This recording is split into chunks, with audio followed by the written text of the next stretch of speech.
Hello and welcome back to Hello to Healing. I'm one of your hosts, Michaela. And I'm Michelle, the other host. And today we're going to kind of explore a little bit more about what it means to have self-love and having gratitude within yourself and within your daily life, and ways to identify maybe when you're kind of lacking in self-love and ways that you can implement that more into your daily life. So let's kind of start off and talk about, what does self-love mean? What would you say self-love means to you, Michelle? Self-love, I would say, is appreciation for who you are. It's looking at sometimes being gentle with yourself. It's not what it's not is you don't condemn yourself for certain things. And I think self-love is so very important to your personal growth. And you cannot love others without loving yourself. So it's got to be the basis of where you start. So and we're going into the month of February. And this month, I mean, February is all about love and showing love for others, expressing that gratitude about that person. So I think it's really appropriate that we focus on our own self love and being grateful for who we are, where we came from, what we do every day in our lives, and kind of going from there. Anything Yeah. to add? Yeah, I mean, self-love to me is being able to be patient with yourself Mm-hmm. and also being understanding of what you've gone through in your experiences and taking them and being, understanding for yourself and where you started and where you're at now.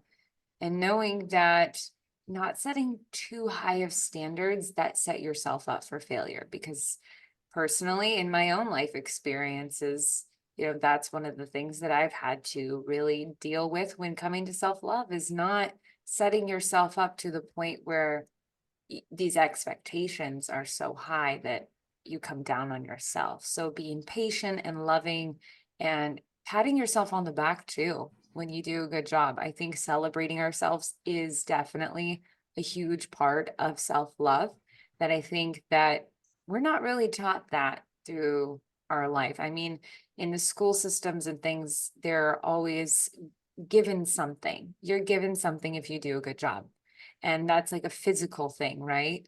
A paper, a medal, showing you that there's physical results that are contributing to your success. And that's what success looks like for what we've been taught and as a kid.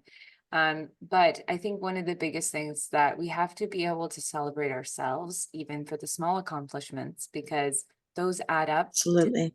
to the big things. And if we're not able to celebrate ourselves, for example, even just going to the gym or journaling or doing something for you that contributes to your better and higher self, then we're kind of lacking that form of self-love overall, because these small micro habits of celebration add up to a bigger overall love for yourself.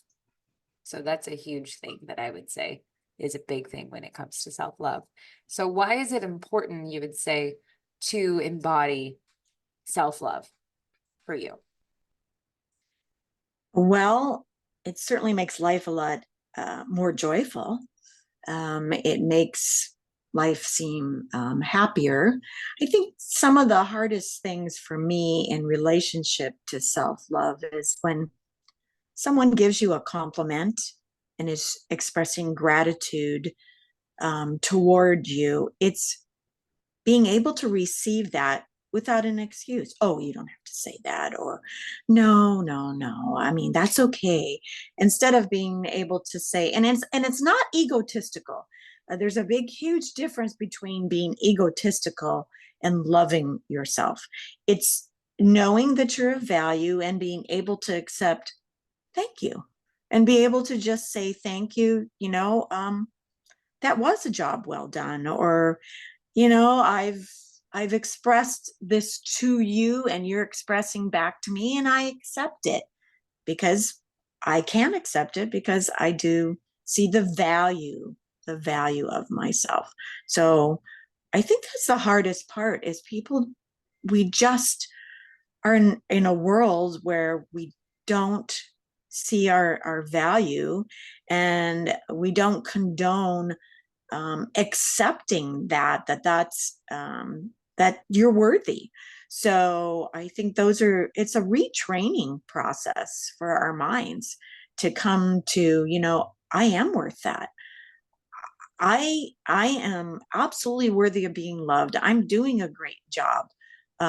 So those things I think are important. Absolutely. Yeah, 100%. I agree with you that we don't, like I was saying earlier about celebration of yourself and having this feeling like there has to be some physical thing that you can hold to prove that you're successful and that there is a proof in that your success. But one of the biggest things that you can do for yourself is patting yourself on the back and telling yourself everything's okay. I'm doing a great job, and just keep moving forward towards your goals. And that's one of the things that I really do. And I try to implement every single call for my life coaching clients is encouragement, because for us, it's hard to see that the small micro habits that we create for ourselves end up for the big results. So I self-love think is huge. if you once you understand and are accepting of that self-love, and creating that, it opens up a whole new world of action that you can take. You have a different concept of about um, perhaps taking risks and doing things because you have that confidence in yourself as well as appreciation for yourself. Mhm. So let's talk just a little bit about what are the benefits of self-love. The first one I have here is it lowers your stress. And don't we know we all need to have our stress lowered? So, especially in today's world, we really need to eliminate those things so that we don't end up with physical issues. So, I think that's very important. Do you have anything to add to that? Yeah, I mean, one, too, when it comes to showing yourself and creating this healthy relationship, because that's what self-love really is. It's creating a relationship with yourself. And a lot of times, I think during COVID too, a lot of people had this inner world experience where you're really just having to face this inner world within you of what's going on and figuring out, well, what do I want with my life? Where am I at? And it's asking these deeper questions for you that really bring a deeper connection within yourself. And we live in a world where there's a lot of distractions. There's a lot of things externally that can catch our attention that we can easily get lost in. So being able to come back within yourself and taking risks is one example of showing self-love, is a good kind of risk, right? Maybe a little bit out of your comfort zone, but ultimately growth is a form of self-love. It's putting yourself first and doing things that might make you feel a little hesitant, but ultimately it's going to make you a better, well-rounded person. So taking risk and willing to do that for yourself. Yeah, do you have something to add to that one? Well, taking risks is taking action too. It's moving yourself forward. It's progressing. And as you take those risks, you even begin to love yourself even a little more because you go, wow, I, I, I can do this. I did this. And not only that, others are looking at you going, this is incredible. So it just kind of can spiral into wonderful things to happen for you. Sometimes just taking a risk. Now, I'm not talking about you need to say, I'm just going to jump off that mountain today. Well, that could be a huge risk, but little steps, something that you might not, have thought that you couldn't do or didn't want to take the chance with, when you're in self-love, you're going to take that risk. You're going to say, I'm going to put that out there. I'm going to go forward with this and move forward with my life. So I think that's another thing about taking risks. Right. Um, Another benefit is you have some empathy for yourself, right?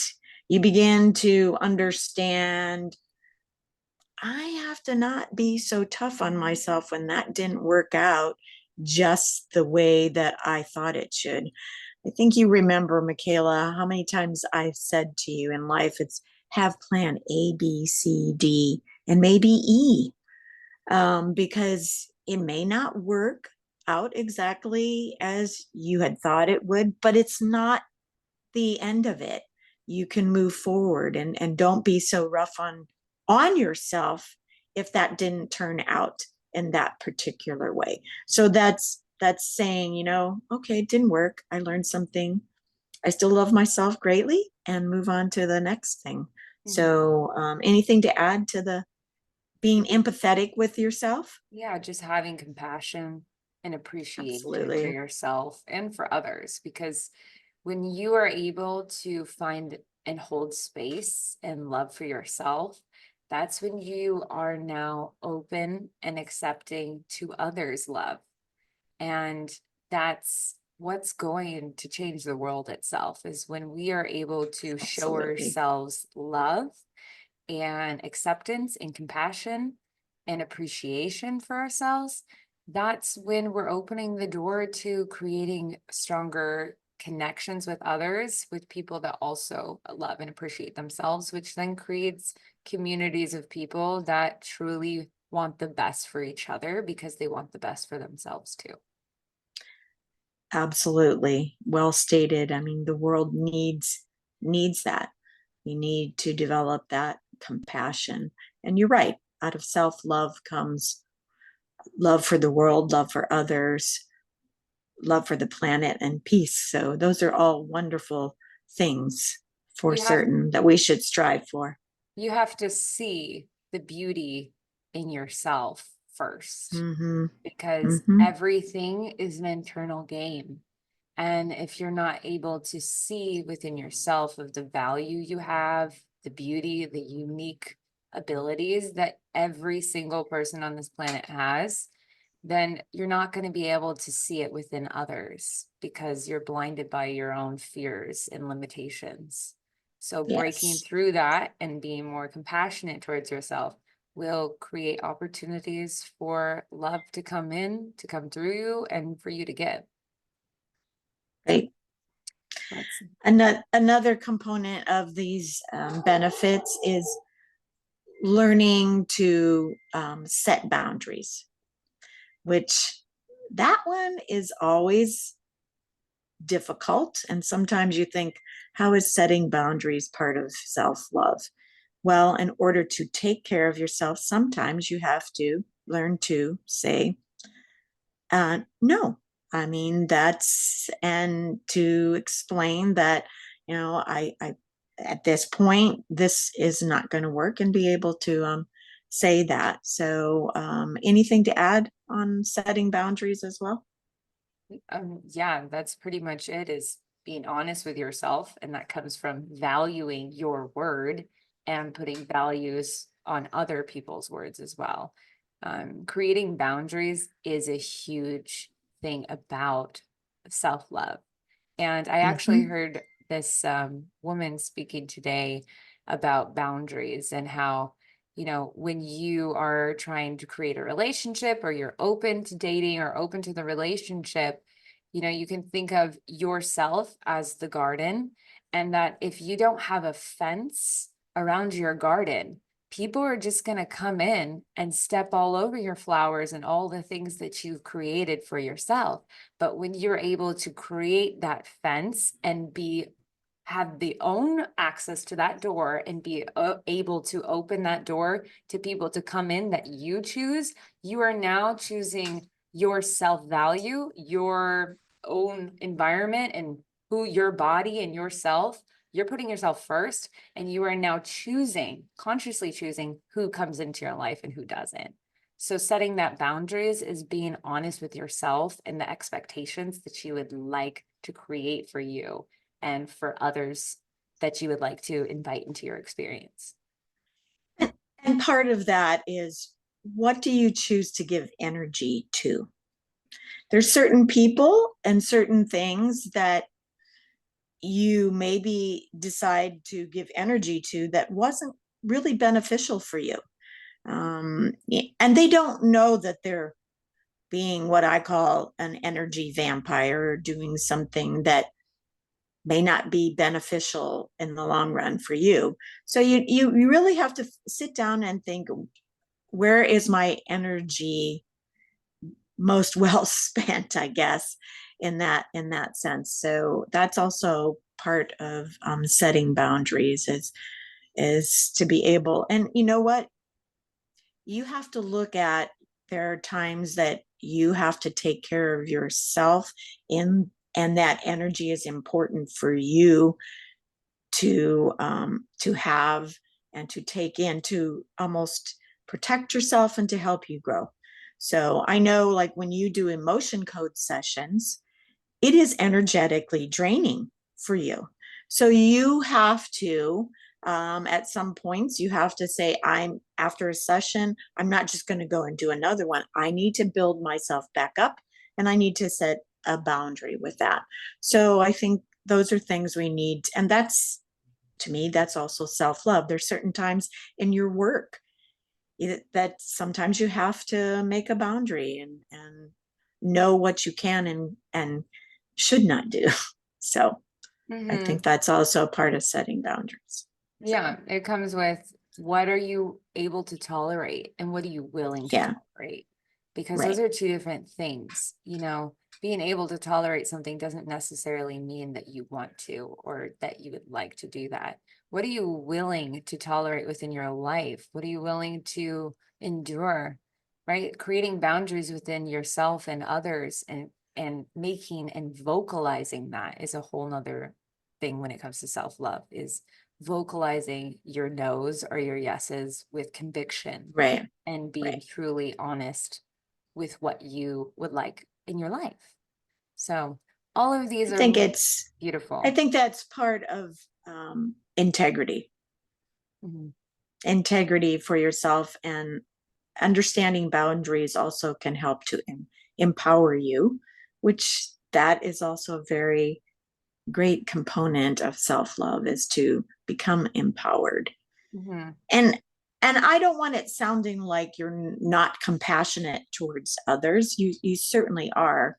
And when you, like, again, like we said, when you have self-love, that love is going to shine on to other people, and they will feel that for Mhm. certain. Yeah. Well, I think that with the benefits we've listed, there's amazing things that you can do just starting today when incorporating self-love within your daily life. And one of the things when it comes to give an example that you can take away from this podcast is simple things when it comes to self-love, right? Working out, that's taking care of your physical being. Going for a run, going for a walk, whatever that looks like. Eating healthy, that's another form of showing self-love. Eating junk food is, it's not good for you. Every once in a while, if you enjoy it, okay. But taking care of your health is another form of self-love, self-appreciation, and compassion for yourself. And taking the time to also take care of your mind, right? Quieting your mind, knowing that your life is your choice, and implementing self-love and appreciation and reflecting on where you've been and where you are now and where you'd like to go. So do you have any tools or anything you would like to offer people before we wrap up?